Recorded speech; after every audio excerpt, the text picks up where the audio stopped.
there's some, like, honestly, my next door neighbours, I don't know if they're just moving furniture to piss me off, but like an hour before you came here, it was just all over the fucking place. He's doing cunting. Anyway, welcome to the podcast where we talk about video games and other such bollocks. And we're going to start off with Tomb Raider. Because you played that. Toe shot, 6 out of 10. Really? You didn't like? To be fair, I found it generic as fuck. It wasn't, like, when I first started it, I really enjoyed it, and I thought it is kind of more of the same with the first one. But I felt like there was something new added to it, and it's not necessarily mechanics. Obviously, the graphics are better, and is it a different Lara as well? Is it a different actress? I don't know. She looks well different. It's been ages since I played the last one. But yeah, I know what you mean. It's more, the first couple of hours I really enjoyed it. Yes. Then it starts to retread the same shit over and over and over. And it comes across like Lara's meant to be this strong female character. But instead of writing her well or giving her an actual character, they just kick the shit out of her for 3 hours. It is the same with the first one as well, wasn't it? It was like, you said this to me before as well. I don't want to move to the end of it or anything, but there's certain parts where you go, when obviously it's a platform, so you jump and then you grab onto a ledge, you go, that ledge is going to fall down, and there you go, it's fell down. Yeah, you can see things coming from a mile away. Yeah, definitely. I did think that they did quite well in terms of scenery, like when you saw the previews of it, it was all like the desert part in Syria, and then it was straight to all the ice and snow and stuff, but I thought they did quite well to incorporate forests and stuff and all different types like that. Like that was one of the things that weirded me out, because you do that desert area at the beginning, don't you? And I thought, oh cool, it's going to take place in like 3 or 4 different areas to explore, but it's mainly in mountains and snow and that. But it's still quite varied, like you said, still quite varied, even though it's in a snowy environment. Yeah. But it doesn't help it from being boring. No. Character models, again, it's just kind of like, here's a soldier with a helmet, here's a soldier with a shield, and there you go, there's all your soldiers. Oh, you got a soldier that runs at you as well. And then it's exactly the same with the undead people as well. Yeah. Did you do the optional tombs? Obviously not all of them. I did some of them. That's what pissed me off as well, is like, I wanted to find the optional tombs. Like, I wanted to do the optional tombs because they give you things to do, and you give the extra things to do in the campaign. Like, I think one of them is you get like a quicker charge thing on your bow, and I was like, oh wicked, if you get stuff like that, it's going to help you out in the campaign. But then you get further on to, because there's like 3 or 4 different actual like hub parts that you keep coming back to, isn't there? There's like the first one, which is where you meet the first like side mission guy, and then that's like a hub, and I thought there's way too much stuff here, so I went around and tried to collect everything, and I was like, oh, this is an optional team, try and go down here. Oh, you need this upgrade. Right, okay, I'll wait to get the upgrade. And then by the time I've got it, it's halfway through the game. And I just thought, like, well, I don't want to go back now because I'm progressing through it. Yeah, I only did a few of them, but I was so overpowered with some of the stuff. Maybe I was lucky with what I got, but I got like once all my health had gone down, it had instantly recharged back up again. Oh, but that only happened once a fight, so you couldn't spam it. Oh, right. But still, like, I was absolutely wrecking it towards the end of the game with no trouble, which kind of goes against the whole survival thing. Did you play it on Survivor? Is that normal? The default difficulty, I just went on that. Oh, right, okay. And I might have done it then. I got an achievement at the end saying Survivor, and I was like, is that the hardest difficulty or not? I don't know. You get achievements for every difficulty nowadays, don't you? Yeah. I felt there was one point in the game where there was a really big difficulty spike. And that was obviously right towards the end. You usually get that, but it was literally because as you said, you felt a little bit overpowered, especially with the charge shot things. I was just spamming those loads, and you can go over everyone's head, and then they're just 3 shots straight away, 3 dead. But then you do it with the undead people, and it takes like all your bullets to kill them, and then dodge kills, and you have to strip the armor away first. From what I remember. I found that there was one, with the Greek fire and stuff. I found that really annoying towards the end. But yeah, it's a shame about the optional teams because the puzzles in there are pretty good. Yeah, they're not uber hard or anything, but they're well thought out, and the rewards are definitely worth it. But it just makes the game too easy. Can you change the difficulty? I think midway so. Through. That's all right. I should have done that. I think so. Yeah. As well, the villains. What are they called? Not the undead, the armor. Trinity. Yeah, they're called Trinity. So overly evil. It's funny. I think I actually laughed out loud at some point because there was like I can't remember what they're called, like the village people. That's probably not the right thing to say, but the village people there, and then somebody just went off and was like, kill them all, and there was no reason to kill them. But you said this to me, it's like there was no reason to do it, but they did it because they're evil. Yeah, there's so many points in the game where you come across villagers on their knees and they get shot in the back of the head, or they just do something really cuntish for no reason, just to make you go, ooh, dem villains. I didn't get the whole Anna thing. You know, is that like stepmom? Yeah, she was banging her dad. Well, they said that's what I gathered anyway. Is that in previous games or? No. Oh, right, okay, so that was a new thing. I felt like that should have been established more. Yeah, in the first game, I don't think that she even mentions her dad or mum at any point. She might mention her dad, to be fair. In the rebooted? Yeah. Or the original? Right, yeah, in the reboot, yeah, she fucking mentions dad all the time. As well, she always says you can do this to herself about 5,000 times as well in that one. Oh, one thing that really pissed me off is, you know, the button, the detective button, where you see everything. Every game has it now. Yeah, all I wanted to do was to find out what everything was, but I was on a puzzle and it kept saying, I need to find this. And every time I press it, it's like I'm looking for scrap. Like, I need to find this. Shut up. Yeah.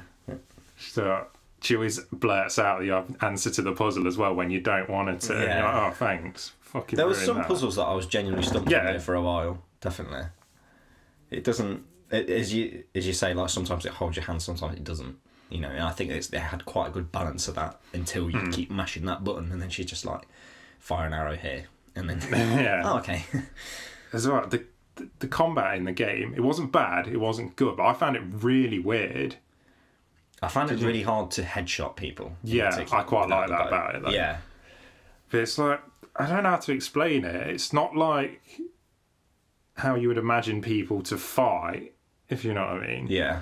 Like, she takes cover really weirdly, and enemies sort of are really erratic and run about the place. The guys with the pistols, they're the ones that sprint at you. I didn't get, because they'd like do this massive like U-turn around everything, and it's not as like they wouldn't come straight for you. They'd do a U-turn, so you go, oh right, okay, he's running towards me. I'll shoot him now. Then I don't know if that was like an intentional thing or not, but as you say, it's just you would not do that. Yeah, you end up getting these really weird fights. You know, standard enemy with shield that walks at you, and you're dodging, trying to, because you can dodge when they swing, can't you? And if you time it right, insta kill. But most of the enemies with guns just stand there, like, nodding their heads. I find it quite difficult as well when there's like 3 or 4 people at once, and they're like 2 of them got shields and one of them's got a shotgun or something. I found that quite difficult with the cover mechanic, as you say, because you think you're in cover, but actually your head's popping out. Yeah. But it is a bit weird. Yeah. What else is to say about it? No, there's just some bits that I think I spoke to you about this when I first started playing it as well. When you first start out, she has this erratic fight with Jonah for no reason, and then she's just like, "Oh, you need to stay here." He's like, "Yeah, cool, no problem." And then he pops up halfway through the game unannounced, and you're like, "Well, where the fuck did this come from?" And then you find these, like, you know, the notes that they leave, and it's their voiceover. Yeah. I did not read any of those. The ones that you have to translate. No. Oh. I thought that was quite cool. Yeah. But it wasn't utilised well. It was just like, oh, here's just extra backstory. Yeah. But yeah, when I don't know if I want to spoil it, but when Jonah gets kidnapped, it's pretty obvious he's getting anyway, ain't it? When you try and find him again, there's all the little notes he's left, and it's just like, well, if that had happened before, I would have been more inclined to listen to them rather than afterwards. Well, I know he's been captured now. I've seen him, so it just felt a bit pointless to me. But the ending, did you? I can't remember if there's scenes after the end of the credits. Yeah, it almost felt like they were trying to do a Marvel thing. Yeah. But I felt, because they went forward in time without announcing it, and then at the end of the credits they went 2 weeks earlier. Yeah. Like, why? Just do that and then do 2 weeks later afterwards. That just makes more sense chronologically anyway. Yeah, so they're obviously going for a sequel. Yeah, so bad sequel bait. New Spain. I literally finished it today. So Yeah, at least it's fresh in your mind. Yeah. Yeah, but the problem is they've put that sequel bit ending, but it's sold at an absolute turd on the Xbox One. I read that. But apparently it did well on PC, so... Oh, is it PC as well? Oh, okay. It was a timed exclusive on the Xbox One for like 6 months, I think. Then it was out on PC in January. But I got it stupid cheap on the Xbox One. And I think that was just after Christmas as well.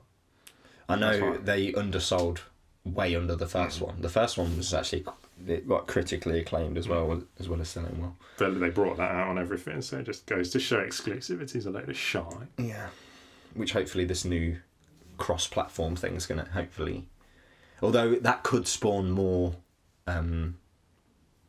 exclusives, couldn't it, really? What do you mean? You know, this whole Rocket League thing where you get to play cross-platform PC. multiplayer, yeah. Yeah, that should multiplayer, yeah. Yeah, it's been going on in a few games anyway for quite a while. Like Final Fantasy 14, I'll talk about it in a bit, but that's always been PS4, PC. Is it coming to Xbox One? I don't know. There was some rumblings about them talking about it. Phil Spencer, you know, the guy who always wears the t-shirts and the blazers. Yeah. He had a reason why. I didn't read it, but he had a reason why it didn't come to Xbox One. He's the kind of person that was dressed by the people that developed Sunset. Yeah. The kids are going to really dig this. Have you played that yet? No, it's this month, I think. It's free on Games for Gold. Oh, is it? Yeah, I've just downloaded Wolf Among Us, which I've not played yet. That's but decent. I have heard good things about that. It's another Telltale one, isn't it? Yeah. Yeah. It's not. Have you played the Game of Thrones one? No. That one's a bit shit. I want that to be good, though, because it's, you know, Game of Thrones is There's good bits, but when you... obviously, the temptation always comes up to look at what the other choice results in, don't it? And you look on YouTube, and you start to realise that no matter what you do, the same outcome happens anyway. Yeah. That's another thing as well. I don't know if there's like a false choice at the end of Tomb Raider. When you kill... I can't remember. That's how well the game stuck. I literally finished this game 2 hours ago.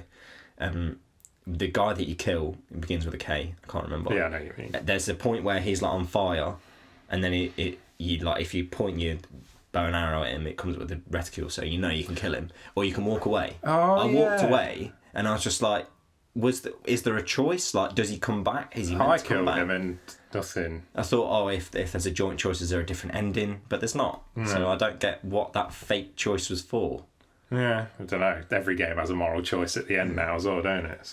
So nothing different happened at the ending, because all that happened at mine is she pickaxes him in the head, and the thing just collapses in on his dead body. Yeah, that's what happened. So I didn't kill him. I just walked away, and she just all of aggressively said, "Burn in hell." And so you kill him either way, basically. Yeah. So it's false choice. If you want to do it yourself. Mass Effect. Mass Effect false choice. Mass Effect 3, mate. Yeah, Mass Effect 3, yeah. Let's not go. I've kind of wanted to go through them again. Mass Effect 2. Because, easily the best one. Yeah. But the way, when you go through 2, you realise that 2 is the best one because it focuses on all the characters. Which is what games aren't doing. They're not doing that. And if they are, again, Tomb Raider, they're doing it really shit. Yeah. But with Mass Effect, the Reaper story isn't bad. Like, it's always hanging over your head throughout the whole thing. It ended shitly, admittedly. Yeah. And those games were more about the journey than the destination. So I wasn't that salty about the ending. Yeah. But yeah, 2 was where it was strongest. And there was bits in 3, you know, when you sniping the cans with Garrus in the Citadel. Those were the best parts, I always thought, of Mass Effect. I always felt like the best parts were when you actually do... like talk to the NPCs just generally and find out their backstory. I always felt that was the best part of it, rather than the looming death all the time. You haven't seen the leaked footage of the new Mass Effect, have you? Andromeda. Yeah. I've seen the gameplay thing. Oh, just the artist. I've seen wasn't it? The jetpack. Yeah, that's what it was. It was an artist portfolio that went online by accident. Yeah, I mean, there's Mass Effect in it. Yeah. It's weird because that was 2014. That's what it looked like in 2014, so it must be near finished. But then again, E3's around the corner. Anyway, I was going to say, have you seen that screenshot thing of Red Dead? No. There's like this screenshot thing, you should Google it later, and it's literally obviously not John Marsden, but it's someone else, and it looks real. It looks super real, and I hope to God it looks like that. I'm not too fussed on graphics. Doesn't bother me that much, but when a game like Division advertises itself as, oh, this is the best looking game ever, you're going to wet your pants, and then it looks shit when it comes out. Well, it doesn't look shit. Yeah, I was going to say, it doesn't look shit. It looks average, but it genuinely looks real. But might as well move on. Since you've mentioned the Division, might as well go on to it. Tell shite. Yeah, it's the shit game I can't stop playing. Yes. And it's fucking annoying because I slated it. It's not... It's the gameplay. Well, the thing is, I was speaking to my girlfriend's dad about it, and he was just going, oh, you need to do this, this, and this. And the more he spoke about it, the more I was like, yeah, this game's shit. But then I go back to mine, and I'm like, yeah, I'll play Division for a bit. And it's just the gameplay, but I think it's the more you think about it, the more you don't like it. Yeah. If you just sit down and play it, it's amazing. Yeah, it's a simple sit down, kill some brain cells. Yeah. Because you can put as much time as you want into it, can't you, every day? But I always come to this point. I know Division's not really an MMO, but I always come to a point in an MMO where I'm like, what the fuck am I doing? I put way too much time into this and stop. And that point came with the Division. And I've only got one bit of yellow gear to get left as well before I'm ready for that raid. Because I do want to try it, since it's free. The raid? Well, it's not called a raid. It's called, is it Incursion? Or something? Is that... maybe I've not played it since then. No, I remember you spotted it when we were playing because you scrolled down to the bottom of the map. Oh, yeah, it said it was coming soon. Yeah. It said it was coming you got soon. to gear up ready for that. But I'll try it just because I'm curious. Although the Russian consulate thing on challenging was stupid hard, so hopefully that raid's not going to be that hard. It'll probably be harder than challenging mode. That's what raids are meant to be. I think it's... I don't know if I heard that it's 6-player or not. I might be thinking of Destiny. Because that'd be... But then there's nothing previous in that game to train you up how to operate in a squad of 6, if you know what I mean. It's all 4-man squad stuff, so probably isn't. Just what I've seen. Yeah. No, I do like Division, but literally before this started, my mate called me, he asked if my opinion if he should buy the Division, but he doesn't play multiplayer very often, and I said no, because it's single player, it's shit. Multiplayer is literally the best player co-op with one of your mates or something, or even online. I know you've played it with other random people and you've enjoyed it. Yeah, only the missions that I've not roamed to New York doing the thing. You could do it solo, but it was definitely less enjoyable, like you said. Yeah, definitely. Yeah. It's definitely good in the Division. Like the dark... I know people were moaning about the Dark Zone, weren't they? Because you're getting punished too much for when they died, and they've hatched that. Yeah. You still get punished like yeah, you do. You lose loads of keys, I remember. It's a shame, because the Dark Zone is the best thing about it. At least has some originality to it, rather than... I remember it was me, you, and Marlo were playing. And it was literally the day of the patch or the day after the patch happened when everything came down. Everyone was rogue, and it was so much fun. It was like an hour of chasing rogues, and then all of a sudden the boss would come in and everyone would shit themselves and run away or whatever. Yeah. That was the most fun I've ever had in like a co-op kind of game like that. Apart from Destiny, but again, that's a different thing anyway. Yeah. But that's another reason probably why you need to co-op, because the Dark Zone is full of teams who are just ready to go rogue. Yeah. And they're all like 4-man squads as well, so if you've got one mate, you're probably going to die. Yeah, so you're absolutely... It's not as if like when you shoot somebody, their whole squad pops up, do there? There could be shooting one person, you think he's on his own, there's 3 people behind you. So That's the thing, when we're in a squad, if I shot someone, you and whoever else is with us goes rogue as well. Yeah. Which is a bit... Because you could join someone's squad, surely, go into the Dark Zone... with no intention of them going rogue and just fuck it up for them. Kill everyone with I did like all the stuff people have been doing to be dicks in it. Like people will, when someone's in a shootout with the AI, someone will like run in front of people's guns so they get a shot and go rogue, and the people blocking doorways like... Oh, the jumping jacks and stuff, yeah. That stuff's funner. No, the Dark Zone is definitely the best thing about it. I think more games should do that. The one thing I think that game should have is dedicated multiplayer. like team deathmatch capture. I think Yeah, a game adding that that in. tactical, it should have a King of the Hill or capture the flag, just bog standard game modes like that. Yeah. Should definitely have stuff like that. It's not something I'd be interested. I said that in my review, but it wouldn't hurt to add it, or I'd still try it. Like, you know, it seems like at one point everyone was trying to cram in multiplayer into games, and then now they're trying not to do it, and they're missing out on something because this game could definitely benefit from multiplayer. I think they will add it in. I think one of the expansions is going to have it. Oh, okay. Cool. I think the first one's pure Dark Zone related, isn't it? Pardon me. I don't know. I didn't. Well, like I said, I didn't look. You know when you watched like a Ubisoft video where they're talking about their upcoming plans for DLC and stuff. Oh right, just, it's so boring, and they use all these stupid words like it's going to be iconic, it's going to be immersive. The thingy on it. Yeah, they're fucking collector's editions with the iconic.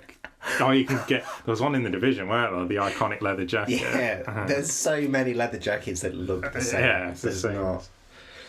Which is another thing that's annoying as well. Like the amount of things that are in it, you'd think there's going to be one cool thing, but it's not. It's just the same jacket in 10 different colours. Every single agent looks like a homeless. Yeah. Would you like a pointy hat or would you like a beanie hat? I've seen people with like actual army helmets and stuff, and there's some rare drops customization wise with your appearance, but how you get them, I've not seen any of that yet. So there's some in the Dark Zone vendors have some that cost a fucking shit ton. Yeah, the currency on that is whack. I don't get it. I don't get that, and I don't understand why it's level specific outside of the Dark Zone, but then you have to be level 30 in the Dark Zone to buy certain gear. Surely you would buy it then to go in the Dark Zone and use it, rather than having to do everything in the game and then buy everything. What's the point in that? Yeah, because what is it? Is it ranked 60 max in the Dark Zone? I have no idea. I saw 50 at a vendor once, but so even if it is that, it's a big grind to get there. Yeah, definitely. You level up quicker, but it's still a lot of time. I know I've spent like maybe 30 hours on it, 40 hours on it. Yeah, that's when, because I looked at the game time. I don't know if there's, because I've got 3 days, it says, game time. And I was thinking, I've never put that much time into it. Casually as well. It's not as if you thought, well, I'm going to get to this next point. Anything. It's just I've not been on it every day, gearing up or anything. Yeah. Maybe I have. It's sad if I have, because I hate it. It's that game that you love to hate, isn't it? As well, there's story in it. I know, obviously, I imagine when they were designing this, we're like, right, let's look where Destiny fucked it and try and better them at it. And there's clearly a story in here. But you know the main villain? The helicopter. Well, not the helicopter, no, but the main villain is a helicopter. Yeah. But you know, after you've done the final mission, you go to that house and you see that echo. Oh, yeah. I didn't even know who that cunt was until the sequel end. bait. I bet it's sequel bait. Who is there? I don't get it. Like you start in Chicago. No, not Chicago. Brooklyn, don't you? And it was really cool, and you get all these cutscenes and stuff. And then you obviously go out and do, as a Ubisoft game would, find this, find that, do the mission, side missions or whatever. And then you come back and there's another cutscene. But by then, just like, that's when I want to stop playing. So I've just shut off by then. And I didn't get any of the story. And as you say, when it gets towards the end, you're like, who the fuck's this cunt? This bold bastard shooting at me in a helicopter. Your boy Roy Benitez, though. Top lad. Yeah. Here's where it is. Here's where it's at. You said as well about, again, memorable character names, the medical woman. Yeah. It's all very well having diverse characters in it, so obviously racial and sexual. But it's like every 5 minutes she's like, my wife. Yeah, I forgot. Wife. Yeah, they crowbar in that she's a lesbian constantly. So what if she is? Like, you don't need to chuck it down my throat. I can imagine, as a writer, it must be hard to work it in. Yeah. Without having it feel forced. And try not to offend anyone. Yeah, because loads of people have been like, wah, about the Baldur's Gate expansion because there's a transgender character in it. And apparently, like, I don't know if it's like The Division where they mention it every 5 minutes, But everyone's like, it's really forced in. I can understand being pissed off about it. It annoys me. I don't. Yeah. So what if they are? Just brush past it. I know.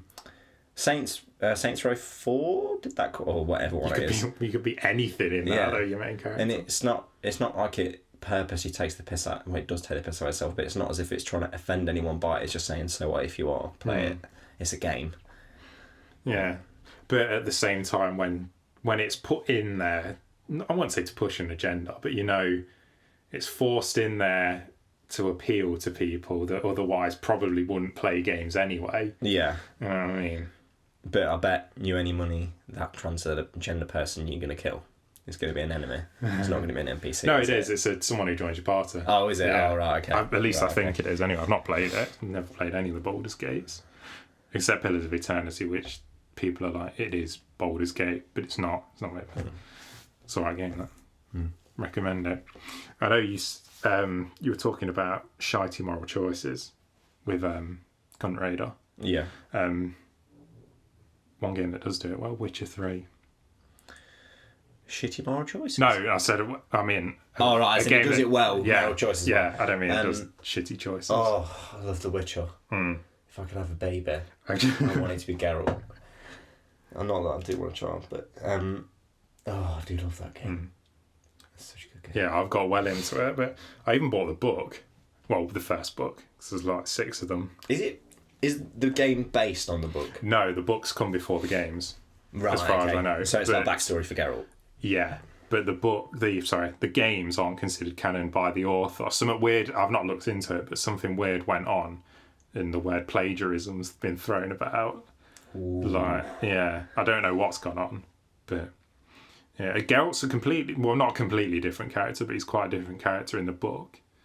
So I imagine they've a badass silver fox. He has got grey hair and everything. He's not got the cat eyes. At least I don't think. It's not mentioned at any point. He's just got normal hazel eyes. How far are you through the book? Well, the first book's a collection of like 5 short stories. Oh, right, okay. First one, you haven't played The Witcher 2, have you? I played... Well, this is the thing. I played The Witcher 2 about a year or so ago.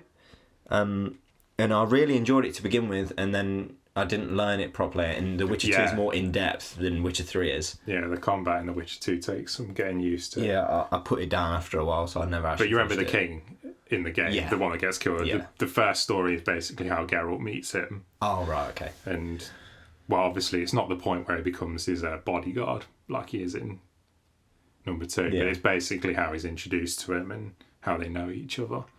But I've lost my train of thought now. Moral choices? Yeah, I was coming on to that. Sorry.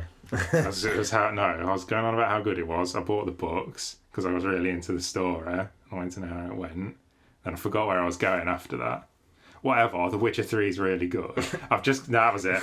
I just got to the bit where you not chasing after dandelion, you're hunting dandelion down. Yeah. And that bit goes on and on and on. And I've just found him. And after all of that, I thought, because obviously you're looking for Ciri, it's not his daughter, is it? It's like... Well, that's the weird thing. He makes out as if it is because she's like a witcher as well, but she's not. Like, I think it would have made for a better story for, who's the king? Foltest or something? Foltest, the one that dies, the king of not Novigrad, Nilfgaard. Lannister, Tywin Lannister, as I like to call him.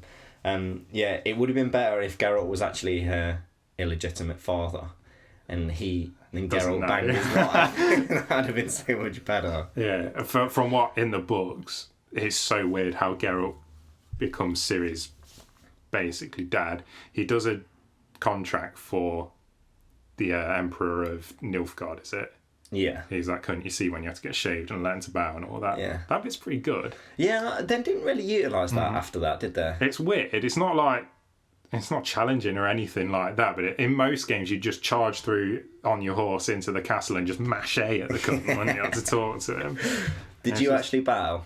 No. I didn't either. Yeah. I was like, fuck off. Yeah, because he says as well, doesn't he? I thought if you do bow, because again, curiosity got the better of me. I was like, I wonder what happens if you do bow. He says, I thought you bowed for no man. I was like, damn fucking right, don't. But that's I make choices as if I was in their shoes. Yeah, but in The Witcher, I make the choice I think Geralt would make, not me. Yeah, I get where you're coming from in that, and I think that's what. I think there's like two types of RPGs, isn't there? There's like the RPG, like The Witcher, where you have a character that's been established. Yeah. You can act like him or act like yourself and live vicariously through him, or you do where you character create and become yourself. I much prefer the former. I prefer being another character and imposing myself onto them. That's so much better because it's just more fleshed out character then. It makes it, because I'm a boring cunt in RPGs, so I play the same kind of character the whole time. It's been better playing as what I think Geralt would be like, because it makes it more interesting choices wise. And that's another thing about the choices in it. None of them are like black and white. It's very grey. Yeah. It's very grey. Like, you don't really know. Some of them you feel the repercussions immediately, don't you? But some of them you don't feel till hours later.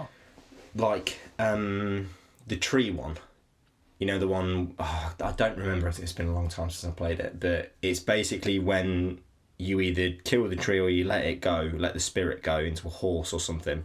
The tree? Oh, when you go underneath it and it's killed all them children. Yeah. And, well, it was like saving them or something, wasn't it? Yeah, I know. But then he was like, the tree was like trying to persuade you, if you let me go, this has all been a mistake. Oh, he's going to save the children at the swamp, isn't it? Yeah, if you let them go. The crones, whatever they're called. But if you kill it, the crones get pissed off. Yeah. No, not if you don't kill it, they get pissed off. Yeah. Yeah, I didn't kill it, but I didn't really get where it was going with that. I was just like, well, I don't know what's going to happen. But I guess that kind of like naivety about it is quite good, because you don't know what's going to happen, and it surprises you later on when it comes up, rather than, as you say, being black and white. You just be like, well, that's the bad option, I won't do that. Yeah, I remember I killed the tree spirit. Well, not the tree spirit, it's just a load of vines you fight. But there's another one, there's a contract I got where some guards had been murdered, and you go to the scene and you investigate it, and Geralt's like, oh, it looks like a succubus, and then you go to the whorehouse, because that's where it looks like she's been working. Yeah. And then you can... Have you done this one? You've finished it, so I suppose you... I think I remember it. Is it the one where she's like... Yeah, is there like a rooftop chase or something afterwards? No. I was going to say, since you finished it, it's probably too much to remember, but you go to the whorehouse and you talk to the owner, like, what's been going on? Why do you know anything about the dead guards? And she's avoiding you and stuff, and you can like be threatening and standard. But I did the Jedi mind trick thing, and then you go find a house. She gives you the key if you Jedi mind trick that.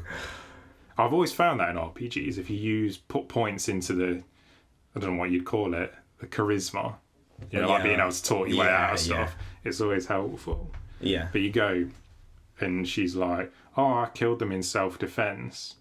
And at first, straight away I was like, oh, that's all right then, yeah, I'll let her go. But then I thought, hang on, she could be talking bollocks, and she's just killed them, and she could move on and just kill more, so I killed her. But I've never thought that way before in an RPG, if you know what I mean. Yeah. I've always took characters' words for it, but everyone in The Witcher 3 is a dick. I think that kind of happened after, L.A. Noire, where it kind of gave you this thing where they could lie. Yeah. And then and especially in The Witcher as well, the world is very... it's all about politics, really, isn't it? So everyone's kind of lying a little bit, and you kind of feel like, do I trust that person? Yeah. Like, who's the fat cunt that was that owns the spa? Everyone's got the tits out. Yeah, him. I do not trust him. I don't. But that kind of shows for good voice acting as well. Yeah, he's just asked me as well to help him kill a king. If you know what I mean. Is it? Yeah, the King of Redania. Yeah, she's helping. Oh shit! Yeah, I've not done it yet because I don't know. Yeah, he's a cunt though. Yeah, he's a proper cunt.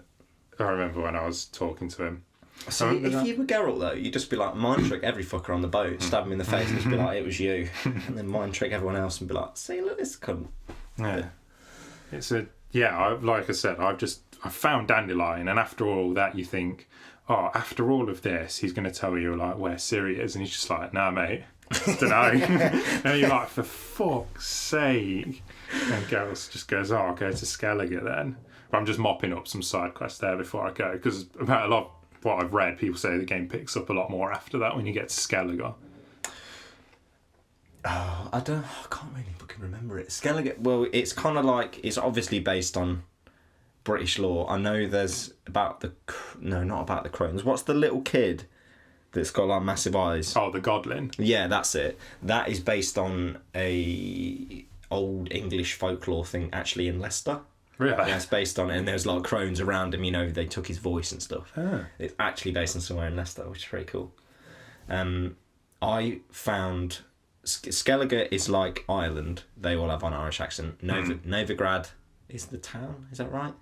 Novigrad's where I am now. It's where Triss is living. Is that the big town? Yeah, it's huge. That's London. And then what's the Velen is just like Bristol. Like everyone has like a accent like that. Yeah, you're in Novigrad for the actual city itself if you're doing the dandelion stuff. I found that city, it's cool, it's alive, and you get to see loads of different things and stuff.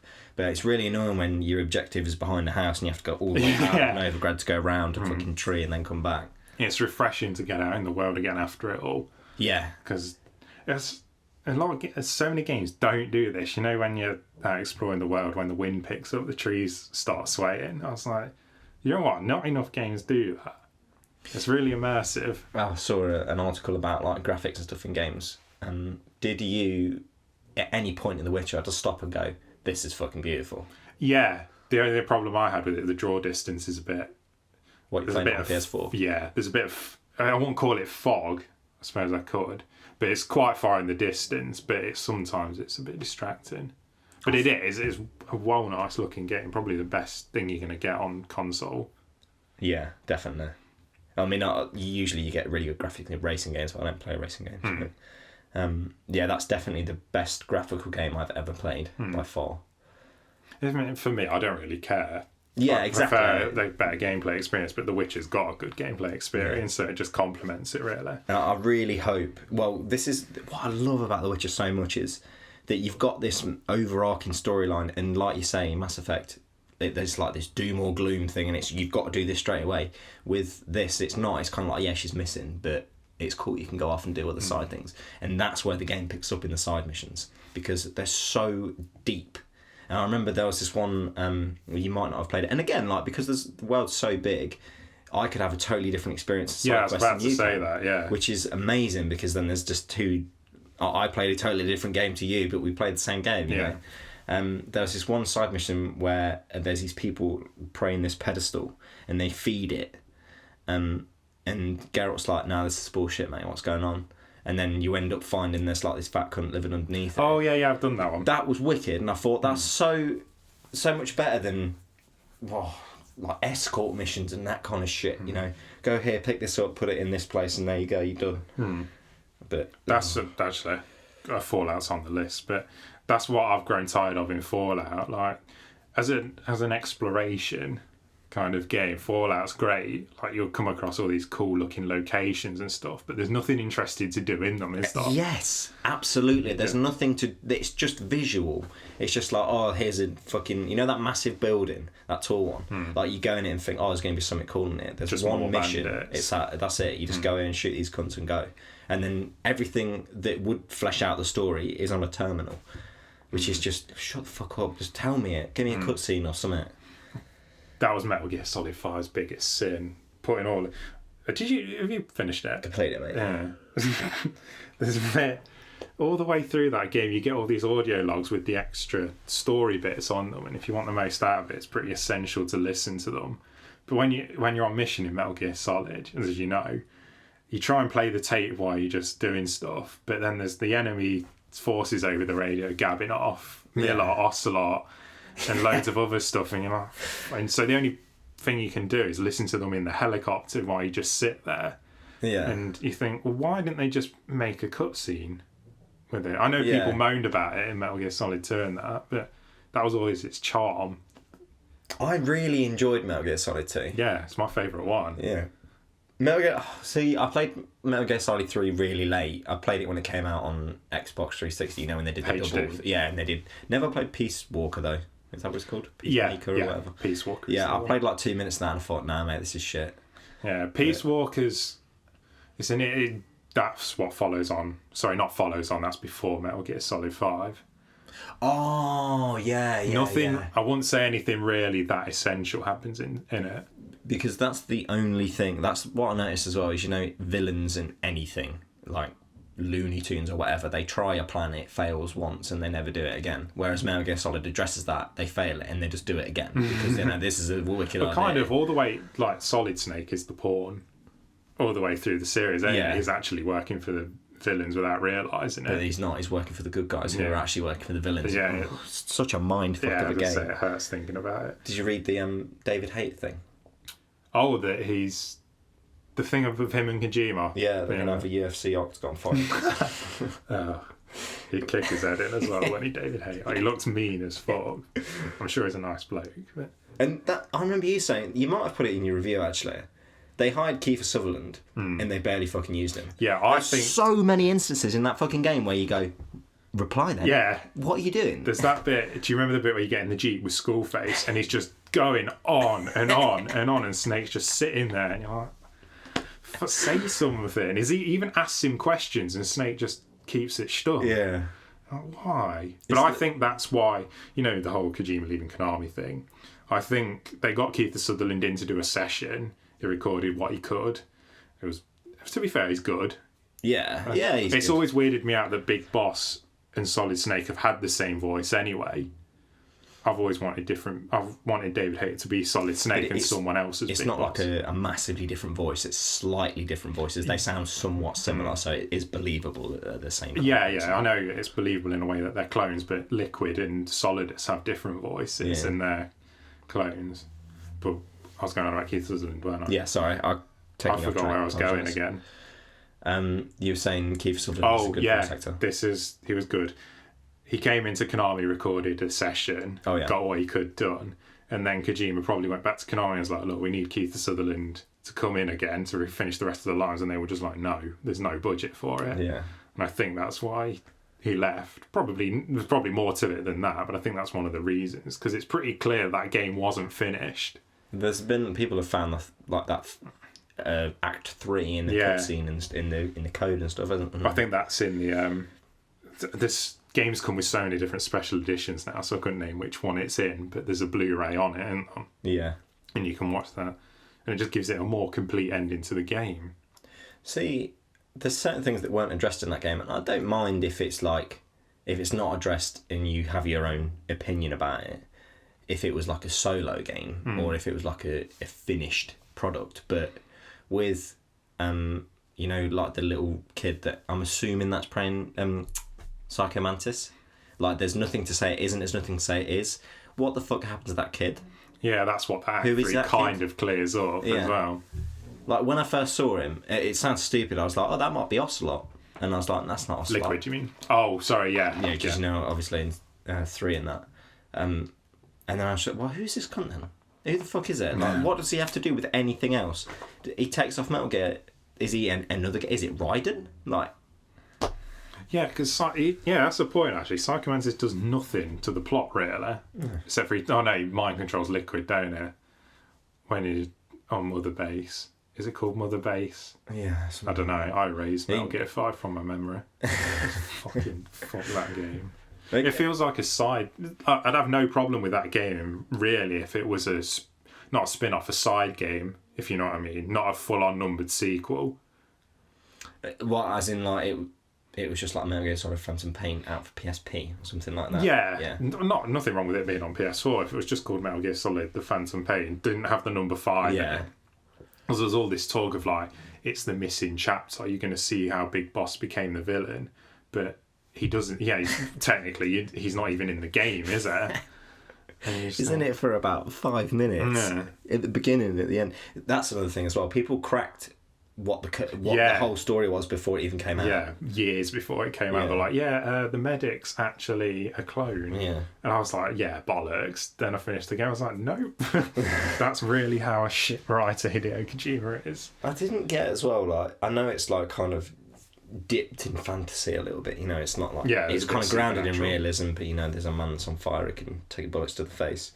But like, why was there a whale that was on fire? Yeah, I understand the whole Moby Dick referencing Ishmael and all that kind of shit, but like, was that just because he was smacked off his tits or something? Or like, I know there's points in the game where he hits his head, don't he, and the shrapnel, and that causes him to hallucinate. But Must be a pretty hard whack to hallucinate a fucking giant flaming whale, ain't it? I can't remember. Right at the end of the game, you have to play the beginning again, don't you? Yeah, you have to sit through the... Oh, it's the most annoying. You just press up and you could go and fucking... You go to the pub and have a beer and come back and you're still not finished it. It's so annoying. It's just... Why don't you just not put me at the end of it? Do the boss battle again. That's fine. All you have to do is avoid him. But why do you just make me press up all the time? It's not as if I noticed anything different. It's the same thing. And that ending just comes out of nowhere as well, isn't it? You're just on your merry way doing missions, and then you just all of a sudden see this new story mission pop up. Yeah. Oh, okay. Side missions aren't great on that either. Again, coming back to The Witcher. Oh, God, I fucking love CD Projekt Red.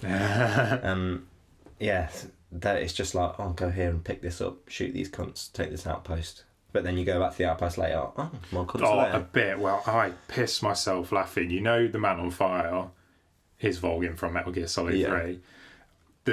There's the mission where they're like, right, we've got to go and get his body and destroy it, or else the Phantom will keep coming back.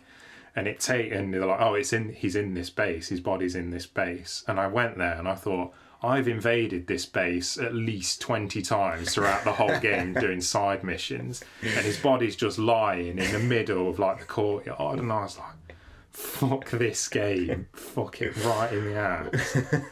And starts. I never really, with that game, I know there was so many, the development stuff, and I got really into that to begin with. And then I kind of like reaped no reward from it. Like, eventually after I started doing a couple of main missions, I was like, well, I'm going to get a... Because I wanted to do everything stealth. You do want to do it in a primarily stealth game, you want to do it stealth. And I get really pissed off, so I just shoot the floor with an RPG. But then it got to the point where I was like, well, I can still kill people. Well, that was another thing as well. I started off tranking people, and then it got to the point where I just got really annoyed and just like, I'm just going to go on a roof and RPG everything. And it got really frustrating. Yeah, I did. Towards the end of the game, I was just like, I'm going in guns blazing. But like all the different guns you can have, I just didn't use them. I just had the tranquilizer, and then I had the AMR, whatever it's called, the machine gun, and the RPG. That was it, and never used anything else. But this is something I did like, but also hated at the same time. If you do headshots constantly, the enemies adapt and start wearing helmets. Yeah. And it's cool that you have to adapt, but at the same time, it's like, I've got this nice little comfortable approach. But we were coming back to The Witcher 3 for something. Side missions. That they're good in The Witcher 3. Yeah, a load of them are better than the actual story missions. Yeah, a lot of them are, actually. One thing I really did like about The Witcher is you've obviously got the main combat, you've got various ways to do it. You can play the game totally differently.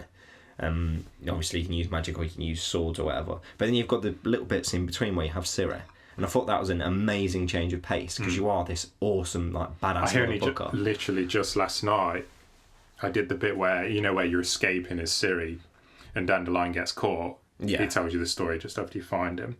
I only just figured out you can hold, it'll be left trigger on the Xbox, but L2 on the PS2, and she does that teleport thing. Yeah, I was like, why have I only just realised this?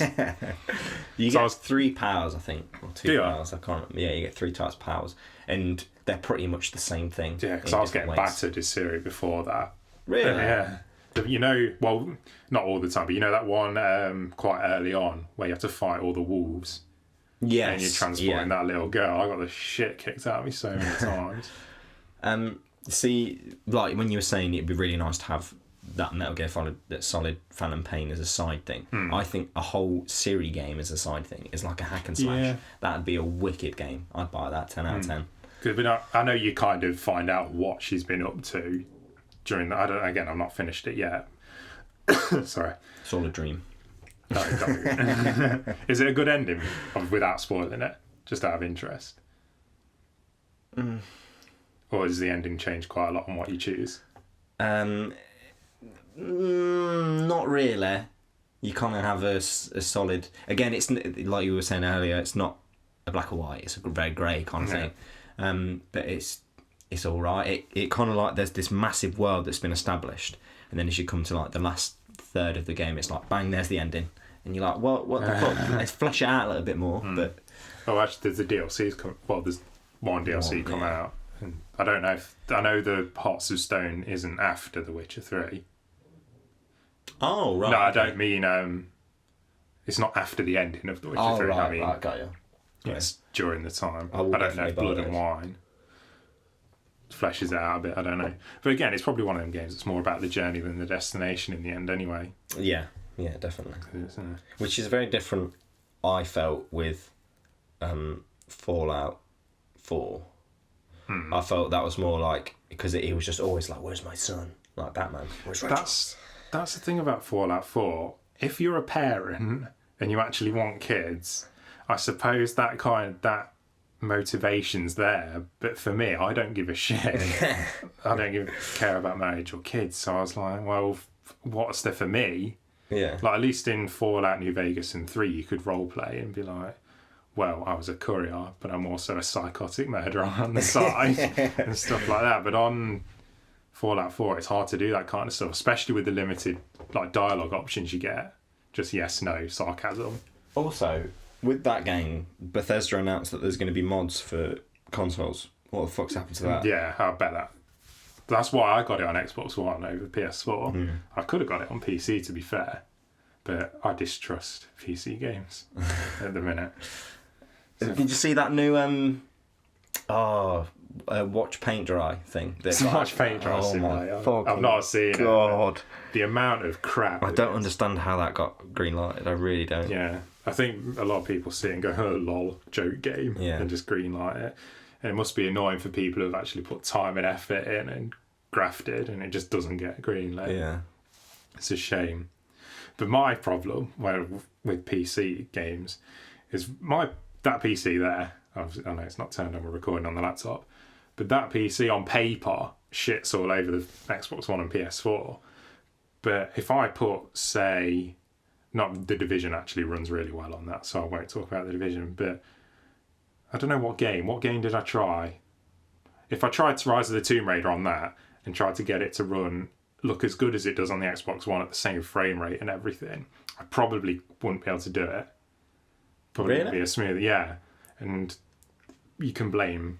I know, I understand that optimizing for the PC is hard because everyone has different hardware in their PC, whereas with the console you've got the same components in it. Yeah. But that's why, because that's £750 that cost me to build. And you'd think for that money you could outdo a console quite easily. On some games it easily does, like The Division, like it's been well optimized, that port. But there's a load of stuff that, like, there's games that are even on the 360 and PS3 that just won't run on that for some unknown reason. And you can get them to run, but it's such an arse ache, like going through all these forums, editing files and stuff like that. See, I've always wanted to get into PC gaming just because I like tactical games, but you don't get any good tactical games on. The closest you can go is fucking Division, really, on a console. But shit like that puts me off. Like, I don't like Windows anyway. I'm more of a Mac person, and I have bought XCOM on my Mac, which is probably not the best thing to do. But it's just editing files like that just totally puts me off. Yeah, it should.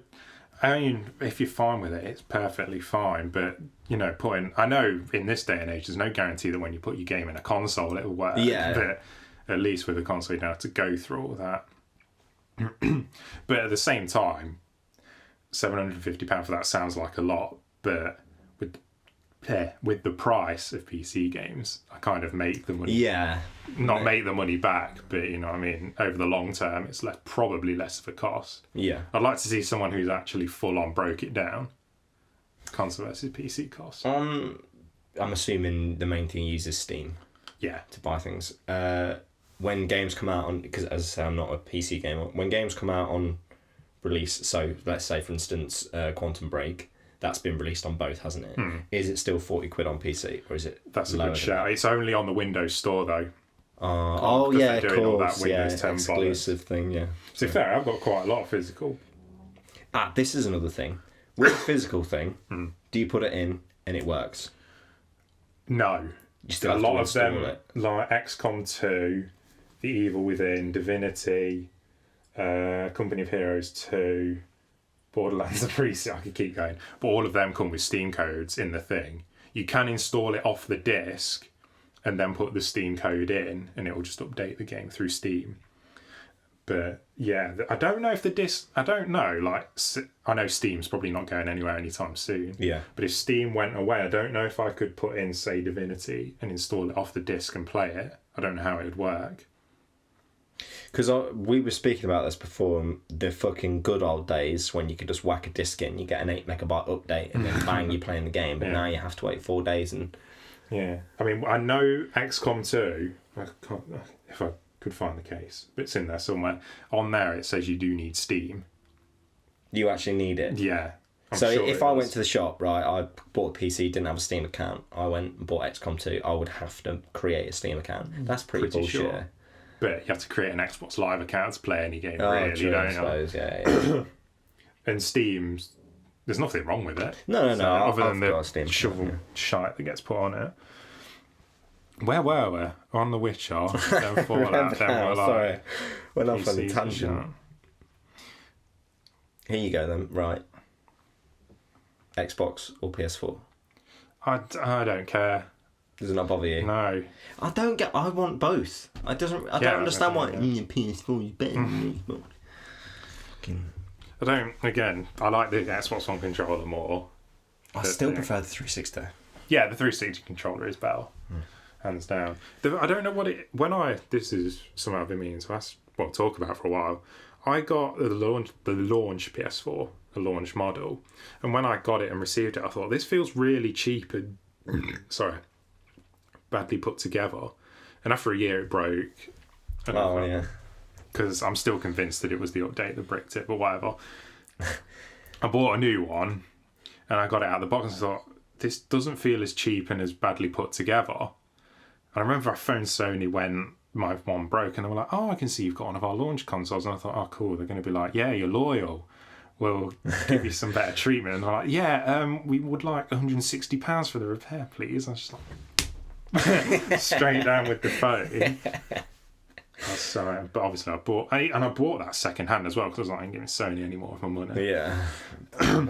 It's kind of weird that I know with the 360 the launch consoles were shite, weren't the red ringing, but all the 360s were shite. I'm surprised. My Xbox One is just over a year old now. I bought it quite late, after launch anyway, and it's still running pretty well. I bet when they were designing the Xbox One, they thought, well, let's not fuck it again like we did with the 360. Because even I had 3 Xbox 360s in that cycle. I had the original white one, which eventually red ringed after a quite loyal 2 or 3 years, to be honest. Then I had a second one, and I got that refurbed, came back to me, and then I think I sold it to you, and then I got the third Elite one that came out, and even now that still runs pretty well. That one you sold me still works. Does it? Yeah, but I bought one of the Slim Elite thing? Oh yeah. I got one of them my first year of uni. But that thing's still running strong, both of them. But I got through 2 360s.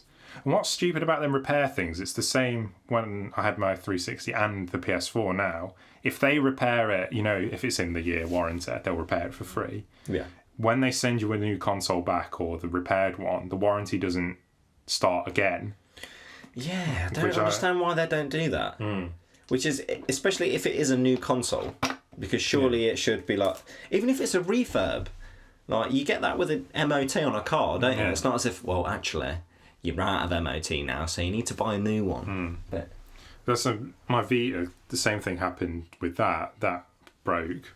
Luckily, it was in the year warranty. I sent it, repaired it, and on their phone they said once you get it back, the year warranty doesn't stay. You've basically got just the year warranty on the original console. Luckily, it's not broke since then. I don't get the reasoning behind it. I know weird. Because a mate of mine's got really bad luck with consoles breaking. So when he got his PS4, he got it from Game, and they do a 3-year warranty for an extra £40, which is pretty good. Yeah, that's not bad. And he got that, so at least there's things you can do there. But when you think, how long did that generate? It's 10 years, wasn't it? The 360 and PS3, around pretty much, yeah. You would think you'd build a console to last at least I know 10 years is a bit of an ask. That is a long time, but an average console generation is 6 years. They did, to be honest, that the PS3 and Xbox, they 360, they did really well to last that long. It wasn't as if like towards the end of the cycle everyone was going, well, this looks shit. It only really seems like frame rate issues have popped up with this new generation. Everyone wasn't really that bothered before. Yeah, but I think people had better expectations for these consoles. Oh yeah, I suppose. With good reason. When everyone, like the Division thing, when it was like, you know, the whole, when you shoot it was like the bullet things in cars and stuff. Yeah. Like, and then it actually comes out and it just looks like someone shit on it. Well, I don't think that's the console's problem. I think that's just Ubisoft overselling. Yeah, that's the point, though, isn't it? It's overselling graphics and everyone's like 60 frames per second.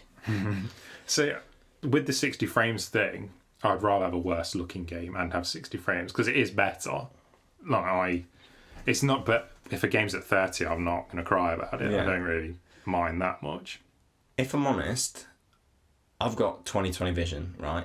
So I'm fucking pilot, but I can't tell the difference. I can't. Really? Even if you can't tell the difference. Because you've been playing Halo 5, haven't you? Yeah. With Marlo. Go on the Division and play that for a bit, and then go on Halo, and I bet you notice. If it was like an actual side-by-side comparison, I'd probably notice it, but like playing Halo, yeah, as I say, or as you say, sorry, and then I play Division, it looks the same. Because I remember when, like I said, I don't really mind if it's designed to run at 30, whatever. Sorry, I was playing it on the PC and the Xbox, the Division, when I was reviewing it, and I was playing the PC version, and then you messaged me and said, "Do you want to come on?" I was like, "Yeah, cool." And I came on the Xbox One version. I was like, "Fuck me, this feels so slow."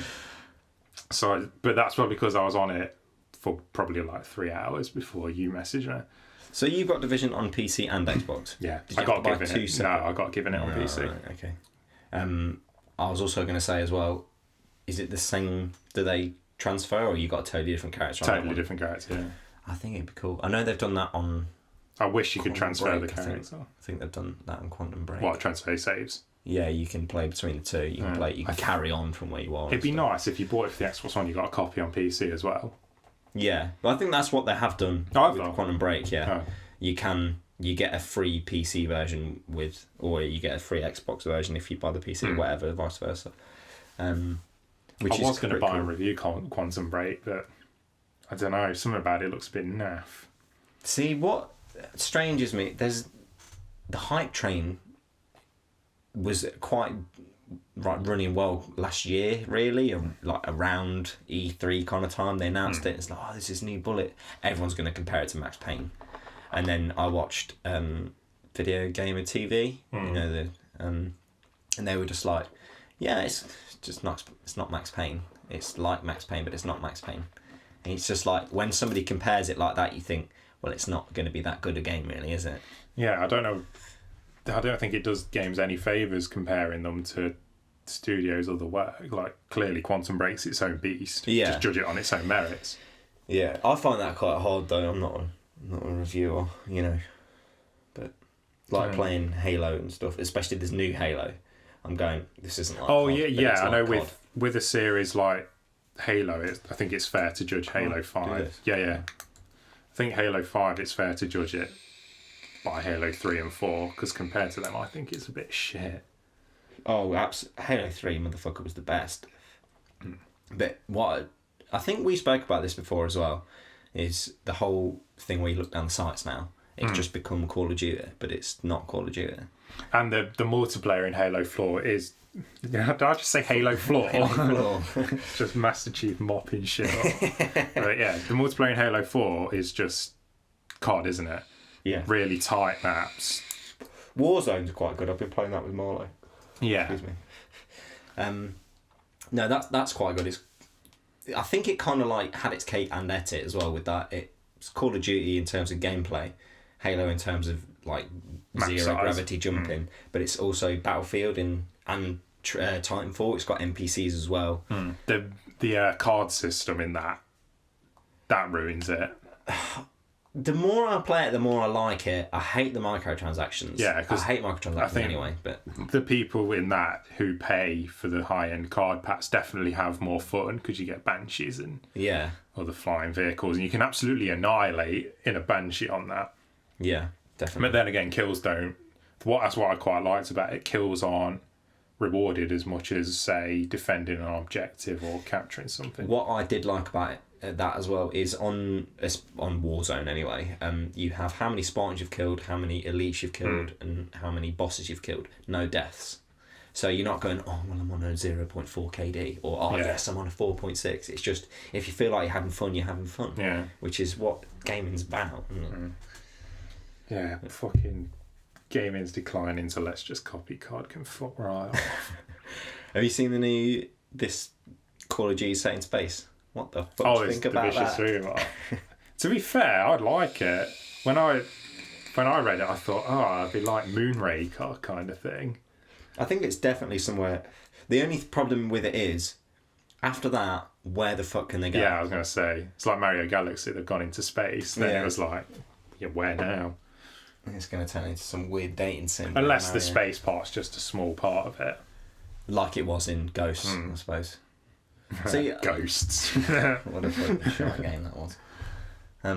Although I would kind of... did you see the comparisons as well between Ghosts and Modern Warfare? All the Modern Warfare, same developer, isn't it? All the recycling. It's exactly the fucking same. It's unbelievable. They're so lazy on that. But I don't, again, I'm not a game designer, but I've recycled things in videos, even in my uni work, recycled points and stuff like that. I can see... But yeah, when entire scenes are sort of copy pasted and just different character models slapped frame by frame as well. Yeah, it is a bit weird. Yeah, I think with AAA games, they're just pissing me off at the minute. That's literally all I've been playing. The Witcher, and Witcher is again coming back. Oh god, I just want to fuck everyone there. I should have just done a Witcher 3 special. Yeah, we should have. You never did a review, did you? No, because I played it really late. I didn't play it when it first came out because I hated the first one. To be fair, all these games we were talking about, pretty far in the past now, really, aren't they? Well, Rise of the Tomb Raider just come out on PC. Oh, has it? Well, not just January. Yeah. But there's not much... The problem is there's nothing that's really excited me this generation. And now I've started fully getting into The Witcher 3, I'm like, yeah, this is what I would say get a next-gen console for. Or a great PC. Because that game on a banging PC, fuck me. Yeah. It'd be awesome. You're talking in terms of you not got excited, so you're talking about the internal hype train that you have. No, I'm not talking about hype train. I just mean every game I'm playing is just like, yeah, it's a retread. Have you got excited for any game recently on this generation of console? But not. I do really like the look of Doom, but I'm not expecting that to light the world on fire. Yeah. I just want a fat. You've never played Painkiller, have you? No. You might. I don't know if that's for Mac. It's quite an old game, so it'll probably run. But it's just really fast paced, just loads of enemies. And you just go and wipe them all out, and it's so cathartic and like relaxing. And I just thought Doom looks like that. It does look very fast paced. I don't know. Is this something I'm looking forward to the Resident Evil 2 remake because, and we'll come on to this now, I've been playing Resident Evil. I don't want to talk too much about it though because I'm doing a video on it. Okay. But I've been playing it on PS1. That game is incredible. I have to say, I played the original PS1 Resident Evil, and I was like, yeah, cool, zombies, whatever. And then when that first zombie turned around, fucking sent it back. Yeah. Shit myself. When I was a kid. And then I played Resident Evil 4 on the Wii, which I have to admit was probably one of the better Wii games, apart from... It's so much easier on the Wii, Resi 4, because you use the pointer. Yeah. In the GameCube, PS2, and there's one on PC as well, Leon's hand shakes when you aim, but it's obviously on the Wii, it's as steady as you make it. Yeah. But yeah, I thought that was quite interesting. Yeah. It's Resident Evil 4, they've kind of... do you think Resident Evil 2 is the better of the static camera? I really like Nemesis. Was that your favourite? My favourite Resident Evil probably is 4. I was going to say, because there's Resident Evil post third person, isn't there? And then pre third person. Yeah, I was about to say. I know I said it earlier, but Resident Evil 4 feels like a completely different beast from 1, 2, 3, Code Veronica, and all that. But obviously, they're trying to go back now and go, well, what made this series so popular? And it was Resident Evil 1, 2, whatever, or Nemesis, as you say, and then Resident Evil 4. And with Resident Evil 5 and 6, they just couldn't capture. I mean, we played Resident Evil 5. It was alright as a laugh. I liked 5. A co-op. As a co-op game, it's really good. As single player, no. Yeah. It's turd. But they're just trying to... like remakes, they're not doing anything original anymore. If they made a new one that wasn't shit, like Resident Evil 6, then I'd be like, yeah, okay, cool, let's try something new. But I think they should, rather than just reboot, which is what everyone's doing now, let's reboot Tomb Raider, let's reboot fucking Marvel Universe, DC and Batman and shit. I know this year is Resident Evil's 20th anniversary, and do you know what they've done to celebrate it? They've re-released Resident Evil 6, 5 and 4. Oh, in reverse order as well, isn't it? Why? To celebrate your 20th anniversary, they're like, oh yeah, let's release our shittest game again first. Oh. This is the most recent one as well, isn't it? Oh, God. You'd go for 4 or kick off swinging with the Resident Evil 2 remaster. I don't know when that's coming. But... You did a review of the episodic ones. Revelations. Yeah. Is that still ongoing or is that finished? No, it's finished. They were actually good about that. They released them every week for 5 weeks. That's what I don't like about episodic games. I don't like waiting. At least with Revelations 2, they were like, yeah, we finished them. They're coming out one after another. If it's a week, I'm cool with that. But like watching Game of Thrones or Walking Dead or whatever, I'll just wait for it to come out, avoid Facebook, and just binge watch them and have a cry wank when someone dies at the end. But I don't like waiting. Like with Hitman, this new Hitman. Again, my mate earlier said, "Oh, should I buy it?" And I was like, "No, episodic." I'm going to wait the next one coming out? Yeah, it's been delayed. They did have a schedule, and they were like, "No, we fucked it." And it's like, so I suppose even if they promise like it's coming these dates, there's no guarantee still, is there?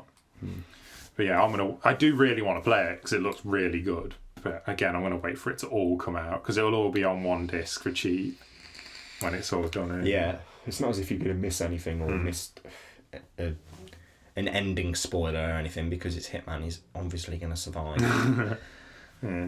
With Revelations 2... going back to Revelations 2, sorry. The episodic format worked well for it. It was quite... you had this 2-hour adventure and you're like, all right, cool. It was really easy to finish in the week and then you were ready for the next one. But that game had it had a co-op system that you could play split screen, not online. But basically all the co-op is one of you plays the man with the guns, or woman, Claire. I'll take Claire for example. Claire has all the guns and Moira is the other one, and literally all she does is shine the flashlight at items. How boring would that be? I know, because I was playing it with Lisa and she was like, we were on the Barry and Natalia, I think her name is. That's even worse. Barry has all the guns and a flashlight. She just points at things. Literally, she just points at weaknesses in the items. And she was just like, this is so fucking boring. Yeah, I can see why. And when you play it solo... the AI's crap, and that game would be so much scarier if it was just Claire on her own. Yeah, and Barry in his bits on his own. It'd be so much better. One I could recommend, but it's absolute shite. I don't do scary games, unfortunately. And I know we said this. There's a standard moral choice, but it's so shit. It's basically there's a part where Claire gets pinned down by a big monster. And if you're playing single player, you'd never know this. But you can switch to Moira, and she has her character is she has a fear of guns. That's why she doesn't use one. And you can crawl and get Claire's gun and shoot the monster. Fair enough if you're playing split screen, the person playing as Moira can crawl forward. But as Claire, I'm not asking for a button prompt or anything. Yeah. But there's no indication. It wasn't in the game before that. Yeah, and if you don't crawl to the gun as Moira, Claire basically grabs it and shoots the monster and you carry on, but you get the shit ending, and the end, it's such a kick in the teeth as well. Like, it's such a depressing, like, fuck you ending. And then obviously there's the good ending as well, which adds about another half an hour to the game. What cutscenes or gameplay? Bit of both. I see, that's weird. Like, they should be in... I don't necessarily And it's a much better ending as well. Like, I was reading on retro games and stuff, and if you didn't put it on hard settings or normal settings, you put it on easy, you'd have a premature ending. Why? What's the point? If you chose to do the bad ending because fuck everyone else, do what you want, why should you be punished by having 30 minutes of less gameplay or cutscene? Yeah, well, again, the game's not great, so it's not like you want an extra half an hour. But I think what the Resident Evil series is missing now is, I know you only played the first one, but Resident Evil 1, the mansion that game was set in, was like a character in itself. Like, it became a puzzle, sort of working your way around, finding the best routes and that, and it was really a memorable place. Like, there's people now, 20 years. So is it 20 years since it came out? It is. It must be. It's 20th anniversary, yeah. But there's people who just know it out the back of their hand because it's that easy. I still remember the main foyer. Yeah. And I've only played that intro bit. I mean, that's how memorable it is. Like the police station in Resident Evil 2, fair enough, Resident Evil 3 kind of retreads the same locations, but that's what the first Revelations, which one of them, that kind of nailed it. The ship was quite a spooky, atmospheric place, and it was small, contained, and atmospheric. Sorry, I said atmospheric. But that became like a puzzle in itself as well. And then Resident Evil 6 comes out, and it's like, yeah, Call of Duty's popular, ain't it? Let's just, I never played it, and I gotta admit, I never played 6. It's an awful game, and it's an awful Resident Evil game as well. The amount of QuickTime events in it, the amount of unnecessary QuickTime events. Like, there's a bit right at the beginning, you pry a door open, and the amount it asks you to hammer on that A button was so unnecessary. QuickTime events, right? See, there's something... Everyone hates QuickTime events, really, don't they? It's just like a cheap, get-out fucking gameplay thing. I don't mind there being QuickTime events if there's a consequence, right? So, for instance, going back to Womb Raider again, in the first one, if you didn't... sometimes I wouldn't do the QuickTime events to see the death, because sometimes it can be brutal, and you're like, yeah, there's a little bit of a reward for not doing it, or a punishment, I suppose. But with QuickTime events like that, to open a fucking door, you get nothing. You don't open the door, brilliant, game over. But it's not like Leon's going to completely fuck it up, slip over and impale his head on which would have been good. It would have made you want to do them. But it would have been well fun. There is a lot of insta-death QuickTime events in that, but too many. Way too many. And it's just Jake, and that's another thing as well, the game is so long. And it just drags on, and there's 3 different campaigns: Leon, Chris Redfield, and this new character called Jake. And that is it's some of the worst like gaming experiences I've ever had. It's so bad. I've noticed in basically since GTA, everyone's kind of doing, or at least moving towards this multiple character kind of thing, aren't they? Where you get to switch between, because apparently this new Red Dead that might be announced at E3, they might do that. I suppose it's the same developer, but and obviously with Resident Evil, they've got 3 different characters, and there's other games that do that as well. It's 6 different characters. 6 different, because it's co-op. Yeah, I kind of, and I suppose it's the same with going back to The Witcher. It's kind of like you got 2 different characters, and I kind of like it, I kind of don't. But series important to the story. Yeah, that exactly. If it's important to the story, then that's fine. But in fact, Ciri's probably more important than Geralt is in that game. I love The Witcher. What a game. Yeah, it is. Okay. I think that's the problem with The Witcher. It's so... I know... What was your playtime in the end?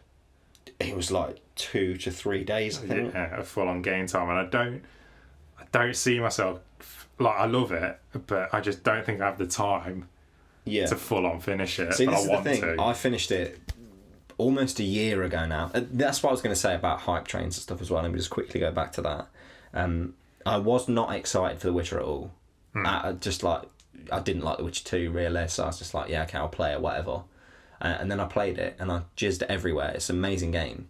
And now I've played it a year ago, I'm ready to come back to it and do all those side missions, New Game Plus and everything. So I definitely think in a year's time you'll be like, I want some Witcher 3. Yeah. I'm quite glad I played it late though, because when I played Fallout 4, I hadn't played The Witcher at that point, and I reckon if I'd have played The Witcher before that, I'd have slated it. Fallout 4. I played The Witcher 3 before Fallout 4. Fallout 4 is just Fallout 3 with upgraded stuff. Yeah, Fallout 4 is not bad. No, it's not a bad game at all. No. But you said this to me as well. It was advertised as, oh my god, it's going to change the world, but it didn't. Yeah, it was just Fallout 3. But there's nothing wrong with that. But don't advertise it like yeah, it's exactly. Gonna. Yeah, exactly. Yeah. RPGs. I know. I said with The Witcher, I'm never going to have the time to finish it, but hopefully I can make time. Yeah. So, as I say, come back to it. Like, obviously, finish the main story because that's the main part of it. But as we were talking, can you carry on after the ending? Yeah. Oh, right. I thought if you pick the good ending, I think, but it's kind of obvious. It's not. It's grey, but it's kind of like, well, if I pick that one, then I might die. You know, stuff like that. It's kind of like Mass Effect 2. Yeah. Like, you remember when first went through that, it didn't do any of the side missions, I don't. And everyone died. He didn't get everyone good, did he? He had like 3 left at the end. But to be fair, with Mass Effect 2, I thought that ending's a bit, because all the way through the game they're like, some people are going to die on this mission, people are going to die, and to get the ending where everyone survives, you're like, it seems more appropriate that some people die, even if it's just 1 or 2. Yeah. But then in Mass Effect 3 you don't get them scenes, but they're not really anything. That's what bugged me as well about, and that, you know, as I said, I had like 3 Xboxes, so I couldn't transfer this. I transferred my save from Mass Effect 1 to Mass Effect 2, but couldn't transfer 2 to 3, which really pissed me off. So I just had to like start again, and I really wanted to carry on, but you had to just do the default start, because I transferred the save file, put it on my Xbox, my new Xbox, but it just didn't work, didn't find the files, so I don't know what happened with that. But I know, speaking of games I don't have the time for, but I'm playing anyway like a twat, I started, because on World of Warcraft, right, you can play free to level 20, so I'm trying out all the characters that I've never played, and I think everyone has these games, but you know, there's games you play and you don't like them, but you can go, yeah, that's still a good game, it's just not for me. I think WoW's that for me. I've never played WoW, so enlighten me. I've heard about it, and obviously there's a film coming out and stuff. I know. Sorry, what's my drink? You like Neverwinter, didn't you? Again, it's kind of a game that I never really like to play co-op. I would not be able to play it by myself. Yeah, I think again the same with WoW. It's horrifically boring on your own. But you were saying when we were talking about The Witcher, the quests in that are just kill 10 of these, come back, collect 5 of these, come back. Yeah. And fair enough, in an MMO you can't really make these world-changing quests, can you, when you've got all these players running around. But I mean, I used to play it back in the day loads, and they've changed the grind so much, it's so much less, which it is a good thing, because back in the day you had to play it at the expense of everything else, and you still, if you want everything out of it, you still kind of have to. But yeah, I mean, like I said, it's such a solidly designed game. But World of Warcraft is evil, just like Call of Duty is. Every single MMO that's come out after WoW copies it. And I don't like the combat in WoW. The is hotkey based. So 1 doesn't attack 2. That's putting it really simpler. Yeah. And yeah, I just hate that combat system. So every MMO that's come out since then has had it in, except for Elder Scrolls Online, and there's a few others that haven't had it in, but they also have the really boring quests. Go here, collect this. Yeah, like you were saying, yeah. But so I kind of want a hybrid, like the combat of Elder Scrolls Online. I should talk about either. So yeah, carry on with this. Sorry, first, don't want to. The interesting dungeons of Final Fantasy XIV and the world of World of Warcraft. It'd be like the perfect thing for me, because MMOs should be the perfect genre for me. Yeah. Because I love RPGs and I love co-op. I don't like people though. But yeah, it's just I just can't get over the combat system. Like, there's nothing wrong with it, but it's just I don't like it. See, that's strange as you say. You should really like MMOs. Going to say the same thing. I love co-op. I love RPGs and whatever. Yeah, I like all of those things, but I don't like MMOs. I don't. I just find it boring. If, like you were saying, you want the action or the combat rather of Elder Scrolls Online. I haven't played that. What was the second game you said? Sorry. The dungeons of Final Fantasy 14. Never played Final Fantasy, and I've never played WoW. So I don't really. See, the weird thing is, now I can come on to Final Fantasy 14. Yeah. That has the same kind of hotkey combat as WoW, but there's a lot less abilities, so it's a lot easier to manage. But it's still hotkey combat, and I hate it. But I've got right to the end game of Final Fantasy 14, and I'm still playing it, and I don't know why. Because it's the same. The Final Fantasy 14 does have a storyline, so does WoW, but WoW's is all text. There's very little voice acting. Same with Final Fantasy 14 does have some voice acting in points, but there's a lot of text. So maybe, and Final Fantasy 14's story is quite good, but there's a lot of padding in there. Like, there's a bit, all this cool stuff goes down, you fight a primal, which is basically a god in that. And then you come to this part, you're preparing to fight a primal, and you come to this part, and it's like, oh, I really need some cheese for this festival, man. Can you go find it? And you go through this really long quest chain and like a dungeon to get some cheese, and you have to like fight a dragon and all, and you're like, what for cheese? It's just real. In a weird way, it's funny. Yeah, entertaining. Is it meant to be funny though? Yeah, I think it is a bit tongue in cheek, but you think I've spent like 8 hours getting a piece of cheese for this guy, and I forgot what it leads into after that. Basically, he's one of the warriors that turns out he's one of the warriors that defeated the primal before.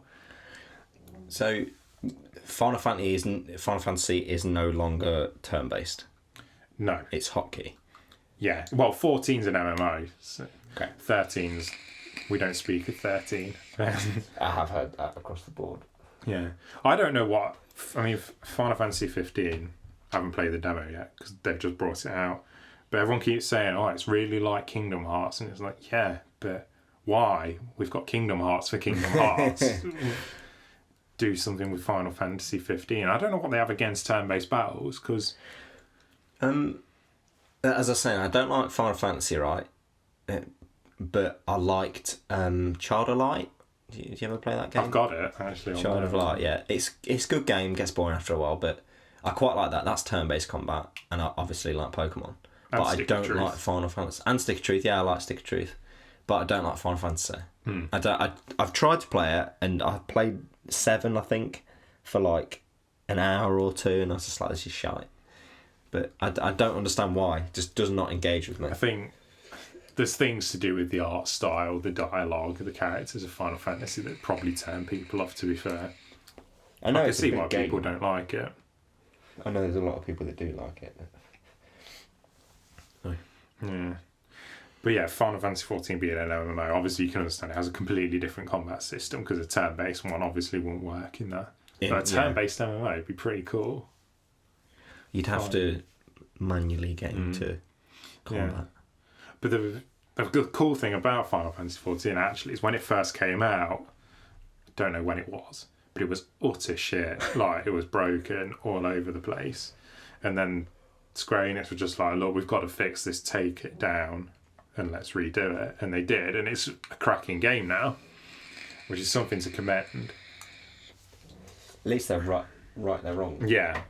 I mean, fair enough, they've got all the money behind them to be able to do it, and it's paid off. Yeah.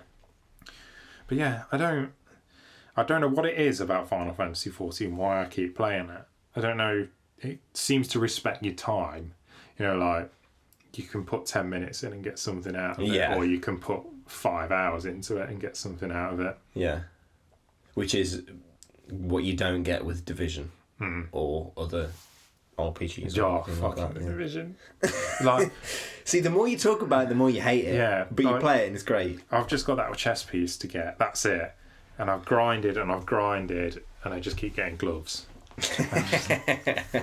I know you can, and even on the, you can get blueprints from it's a specialist gear vendor. Yeah. None.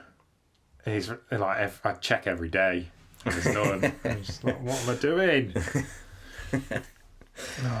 They need to put trade in that as well. But I think that's a patch coming, yeah. Because that'd be cool. But again, there's no real need to do it.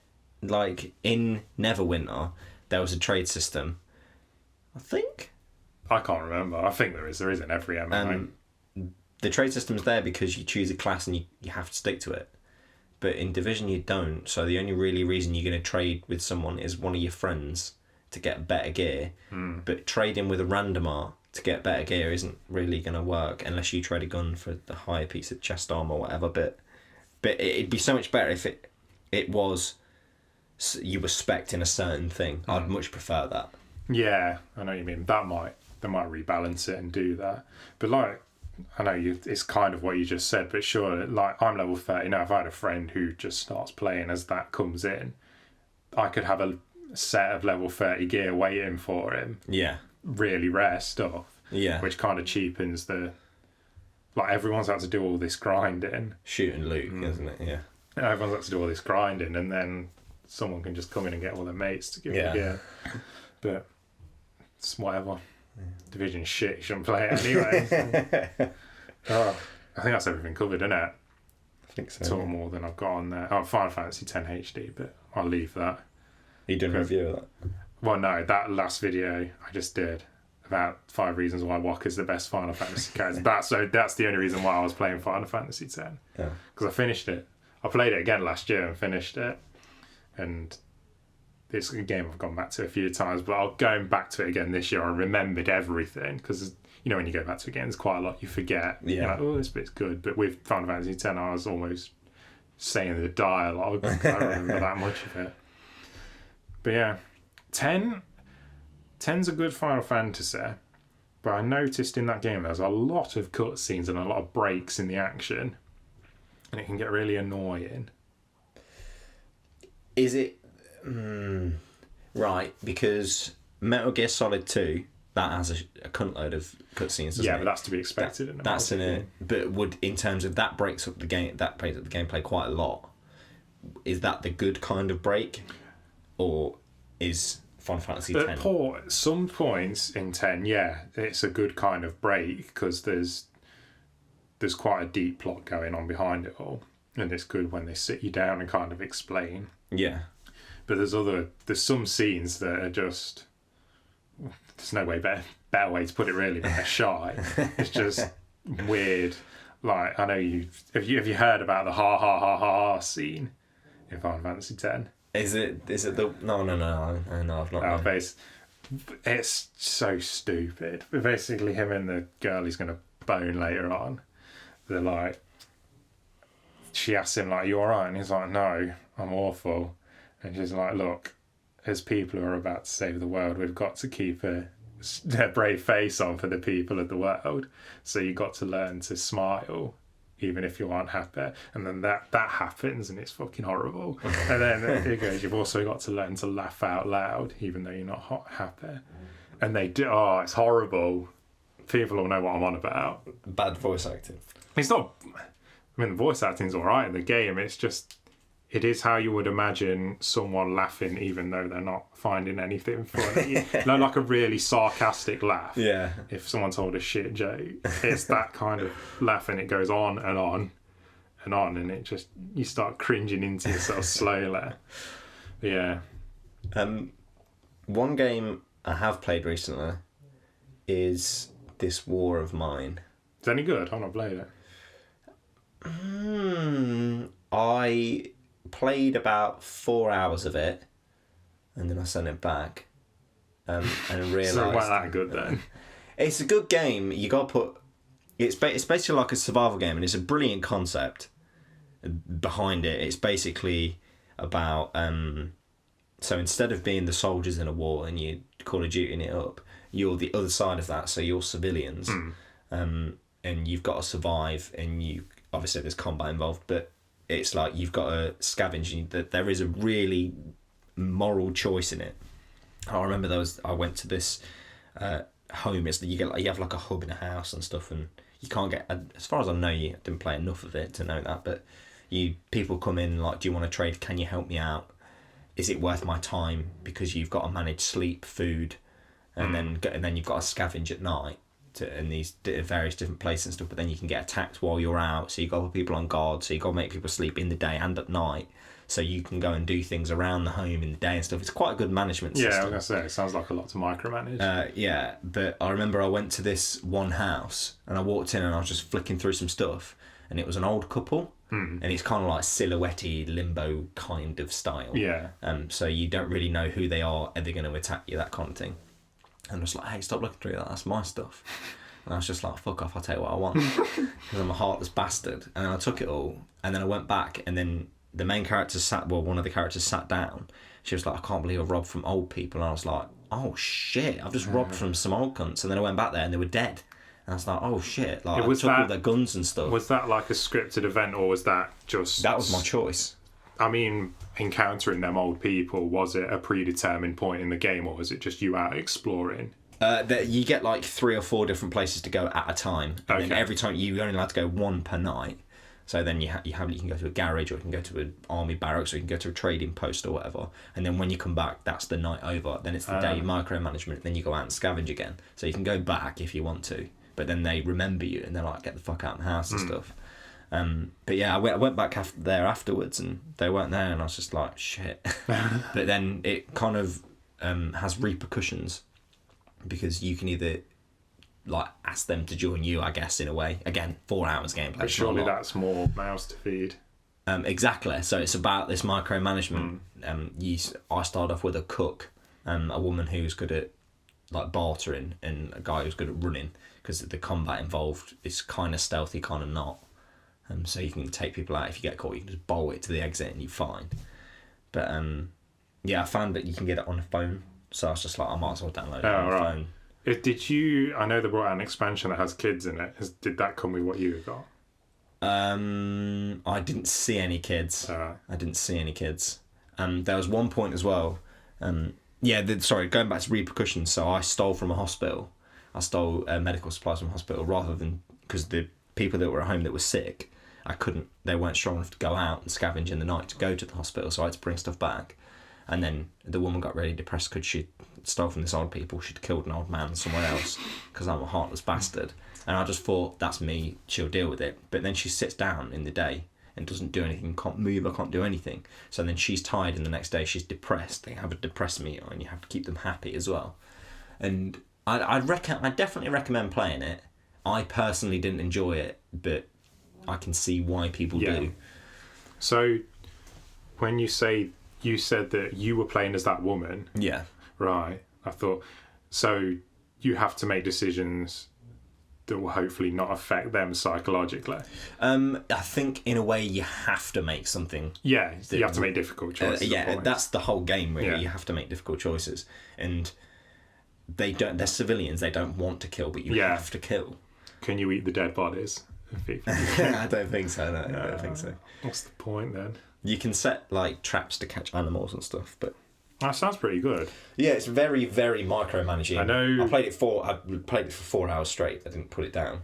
I know all the adults. I know when I was reading about the expansion for the one that adds little kids, the kids can't die; they just run away from the base. Which I don't know again because I've not played it. But if the game's got that kind of tone to it, that this hopelessness. You're in a war zone. It was very bleak. Then can the adults die? Yeah, so in my gameplay... Of course can, you murdered 2 people. Yeah, my characters can die as well. So you start off with 3, I managed to get a 4th as my last player was dying. So I kind of wanted to just get in combat, because again, I'm a heartless bastard. So the first woman, she died from wounds. The second man ran away because he couldn't cope with his life, living there, killing people, in his friends and stuff, killing people and living off nothing. So he ran away, and then there's like a cut down at the end and it tells you what happened to them. So obviously the first one died, and then the one that said he ran away said he went to a military outpost and then tried to run past enemy lines into like safe zone again, and he got shot down by the enemy. So it's kind of like gives you this. It fleshes out the backstory and kind of gives you a reality of what is or what does happen when war goes on as well. Yeah, I think that's the problem people have with the expansion, is that the kids can't die.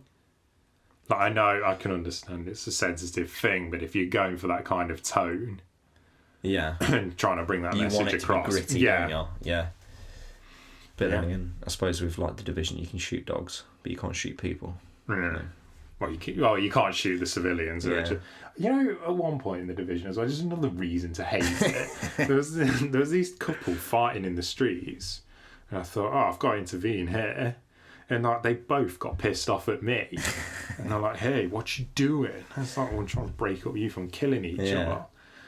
God. Although I've seen that scripted event probably more times than I've masturbated in my life, but it's so like you just go around the corner. Oh, there's the same couple doing the same thing. You go around the corner. There's the same NPC, and there's the same NPC.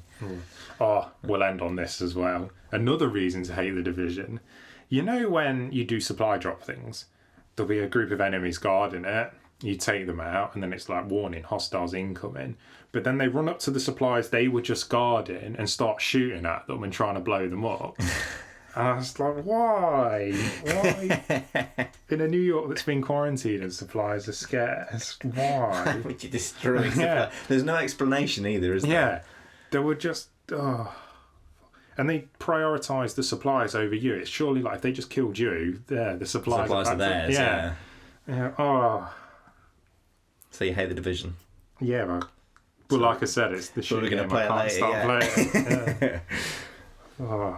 I think it's like a lot of RPGs. It has that drip of rewards that keeps you invested. I know you've not played it. Diablo does it really well. You've recommended that to me before.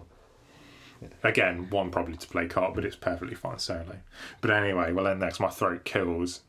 Does yours? Because you've been vaping as well, you scum. No, I'm good. Alright, cool. Take the D. Do you want to pimp anything, actually? I know you don't do any game-related content, but do you want to pimp the EP that's coming out? No, I'm good. Sorry, you don't have to. I was just saying while we're here. Obviously, you can check me out on youtube.com/MetalGearGlenn, but this is probably only going to be on YouTube anyway, unless I figure out a name for the podcast. Cool. Cool.